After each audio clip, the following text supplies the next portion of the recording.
Hey everyone. Today we're going to talk about leading others during a period of emotional exhaustion. Welcome to Invincible Innovation Live Show. I'm so glad that you're here. I'm Mazor, Kario, product innovation and value creation expert, and I'll be your host. And today I have a very, very special guest. Hey Michelle. Hi, Eddie. How are you? I'm good. So my guest today is Michelle E. Dickinson, and she's a resilient coach and a workplace mental health strategist. And I'm sure you're going to have a really, really nice conversation. It's already started. So I'm going to tell you a bit about Michelle. Michelle's goals is to eliminate the stigma by normalizing the mental health conversation in workplace and beyond. She partners with innovative leaders to bring mental health strategies to their organizations. So we have like a really good start. We're live on LinkedIn, YouTube, and Facebook, and you're so invited to join the discussion and would love to hear what you think. And now we can start. So we have this really big, I think, topic. So let's start with how to cultivate resilient team. Yeah, that's a question I get all the time. And I get it from my corporate clients and I get it from my one-on-one clients who want to help themselves. They want to help their family, their friends, their colleagues. And it comes down to what are you doing every day?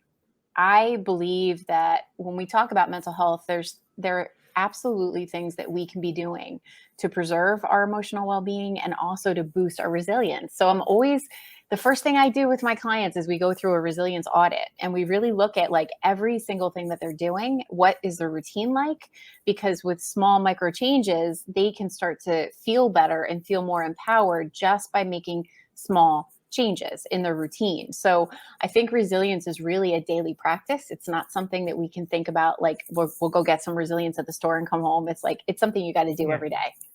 Yeah. So what we're talking about like getting some rest, going to the sun, going outside, meeting people. So give me like some of the tips that are related to Yes. resilience. What do you do first thing you wake up in the morning? What are you doing? Are you grabbing this?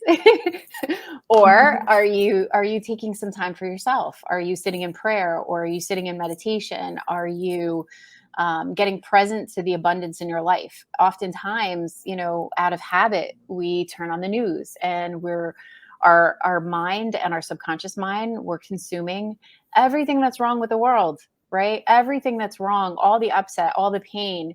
And the first hour when we wake up, it is the most tender hour for our brain. So what we choose to do in that first hour sets the tone for our entire day. So I always tell people like, sit for a few minutes or, practice a gratitude strategy, do a journal entry or, go for a run or do something physical for your body. Do something that is going to nourish yourself instead of deplete yourself already.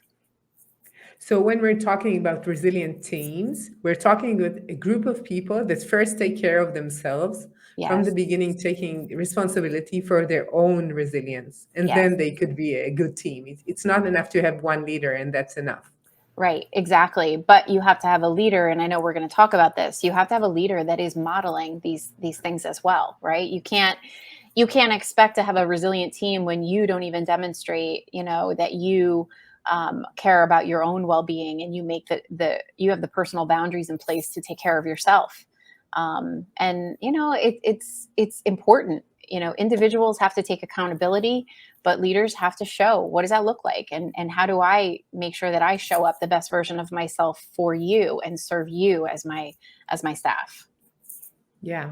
And more than that, I think that leaders need to understand that this is something that they should attend to in their team. So just Yes. thinking about the resilient and the well-being of their team is more than just, once in a while giving them a raise or just, we are having a fun day out with all of the team once in a quarter or a year, whatever. Yeah. It's not enough. Right. It definitely, I say this to most of the women that I coach. I'm like, you cannot expect to undo compounded stress with a trip to the spa, with, the birthday massage. Like we have to take care of our emotional well-being and preserve our mental health and our resiliency through daily practices so that we don't find ourselves depleted and on the pathway to burnout. And that's something that, a lot of people are talking about now, but it starts every single day, every morning when you wake up, and what your practices are. Sure. I'm very happy that we're having this conversation, after these like very hard 2 years. And Yes. according to Forbes, more than 69% of employees are experiencing burnout symptoms while Yes. working from home. So what do you think companies should do? And should they say, okay, we're going back to the office and that's it? Yeah, it's interesting because I think when you look at the data, burnout was at its highest when everybody started to work from home. And you would have thought it would have been the other way around. But the problem was is people didn't have personal boundaries. They no longer had the bookends of the day where I drive to the office, I do my work, and then I drive home. It was mornings were blending into afternoons, we're blending into evenings, we're blending into, after dinner time. So people were wanting to be dedicated, and in that they were like not having personal boundaries to be able to say I work from this time to this time. So that was why so many people were burning out. And I don't think, and people are asking me this question quite frequently now, it's not about where you work. Yes, it's great to be in a community at work, in the office, connected to people, and that's so healthy for our human nature. We are people, like we need to be around Sure, others. I think sure, what it boils down to is, are your staff members equipped and aware, self-aware of what they need for themselves, regardless of where they're working, and are they taking that seriously and not, you know, giving up their power to an employer that's going to dictate whether or not, they take care of themselves. I always say to my clients, like, nobody's going to come along and say, you have too much stress on your plate, let me take that away, so now you have some time to go take care of yourself. It doesn't work that way. We have to be a little bit selfish and a little bit, you know, have non-negotiable routines